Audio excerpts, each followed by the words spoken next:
bienvenue dans Booster. Donc, merci en tout cas pour tes likes, tes partages et aussi tes commentaires. Donc, nous voilà, deuxième volet pour ce mois-ci, n'est-ce pas? On vient tout juste de terminer donc la première que tu as regardée la semaine dernière. Donc, on enchaîne. Je disais que deux choses que j'ai découvertes, c'est l'homme le plus malheureux et encore une fois, l'homme, je parle de l'être humain. Homme mâle et homme femelle, d'accord? Donc, voilà. Je vais vite pour que je puisse conclure, d'accord? Enfin, conclure, c'est un grand mot. Libérer vraiment ce qu'il y a pour pouvoir vraiment terminer ce qui a été dit sur la vidéo précédente. En tout cas,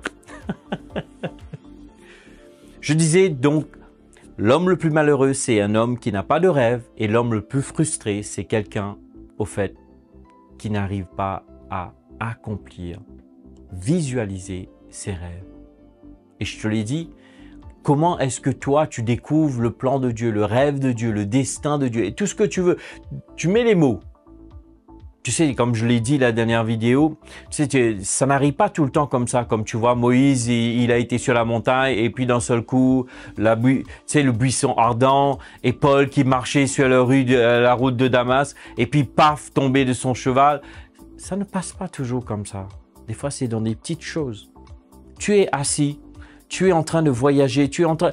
Peu importe, et d'un seul coup, paf, il y a une pensée qui est née au plus profond de toi. Et cette pensée-là commence à te parler. Tellement te parler qu'il commence à prendre de la place. Et là, tu te dis, oh, il y a quelque chose qui est à l'intérieur de moi. Comme je disais tout à l'heure, après avoir terminé le live à David, je dis, je sais pas, il y a quelqu'un, tu vois, qui essaie de se... En fait, qui crie à l'intérieur de moi, en fait, qui veut sortir et se manifester. J'en suis sûr que toi qui m'écoutes, tu ressens la même chose. Accroche-toi, comme je te l'ai dit. Ces 2 mois à venir, on va bosser dessus. Et sincèrement, si je peux te promettre une chose, c'est pas à cause de moi encore une fois. Parce que j'ai vu ce que le Seigneur a fait dans ma vie. Et j'en suis sûr, s'il l'a fait dans la mienne, il le fera pour toi aussi. D'accord? Donc, comme je dis, passer du temps, devenir amoureux, je disais, on avait terminé avec ça. Et lorsque tu deviens amoureux, au fait, quand 2 personnes s'aiment, ils commencent à s'attacher. Les idées commencent, les cœurs se mêlent. Et au fait, les pensées se mêlent. Et puis d'un seul coup, petit à petit, il y a une certaine fusion qui se passe. Et c'est ce qui se passe avec le Seigneur. Lorsque toi et moi, nous commençons à devenir amoureux, amoureuses du Seigneur, ce qui se passe, il commence à ouvrir. D'ailleurs, si tu vois que Dieu ne partage pas son secret avec tout le monde, tu m'étonnes. Tu sais, des fois, tu peux entendre des hommes qui ont des diplômes, pas possible, hein, qui peuvent être listés comme ça. Ils viennent, ils parlent, rien ne se passe.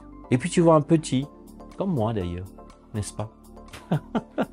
Sans diplôme, et qui vient et paf, tu vois le son de sa voix, tu sais que la parole de la vie qui est libérée. Comment ça se fait, au fait? Tout simplement parce qu'il y a un cœur à cœur qui se passe. Alors, j'aimerais t'encourager, s'il te plaît. Peut-être tu es frustré, peut-être tu te dis, oui, mais pourquoi Dieu m'a... S'il te plaît, commence avec ce premier pas. Je te laisse avec ça. Pratique-le tous les jours de ta vie. Peu importe. Si tu rates une journée ou une soirée, recommence-le le demain. Ne lâche pas ton amitié, ta passion, ton amour avec le Seigneur. Ça se passe de plusieurs moments. Des fois, tu peux être dans la parole. Des fois, tu peux être dans un temps de jeûne. Des fois, tu peux être dans un temps de prière. Des fois, tu peux être juste dans un temps silencieux. Mais peu importe. Apprends à mettre du temps de côté. Tu sais, il y a une chose que je disais la dernière fois. Quand je venais d'être sauvé, souvent, je faisais ça avant de me marier. Je prenais du temps, en fait. Je mettais du temps de côté. Je louais une chambre, je m'enfermais pendant 2-3 jours et là, je passais du temps. Et tu sais, sans me rendre compte, ces désirs-là ont recommencé à ressurgir à l'intérieur de moi. Et je sais, quelque part, c'est en train de m'attirer. Et je prie ce soir que toi aussi, ce que je ressens à l'intérieur de moi, que toi aussi tu puisses commencer à prendre. Tu sais, encore une fois, c'est pas parce qu'on le fait, c'est pour dire que les autres nous disent « Oh oui, quelle spiritualité ». Écoute, rien à voir avec la spiritualité, rien à voir pour voir. Si tu fais ça, alors déjà je t'arrête. Si tu fais ça pour être vu des gens, s'il te plaît, c'est pas la bonne motivation. Mais si tu fais ça pour découvrir ce que Dieu a mis en toi, pour découvrir le vrai toi, pour découvrir tes rêves, ta vision, ta destinée, c'est la bonne chose à faire. Je t'encourage d'ailleurs, mais ne le fais pas pour être vu des gens. Ne le fais pas pour être toujours numéro 1 devant la caméra.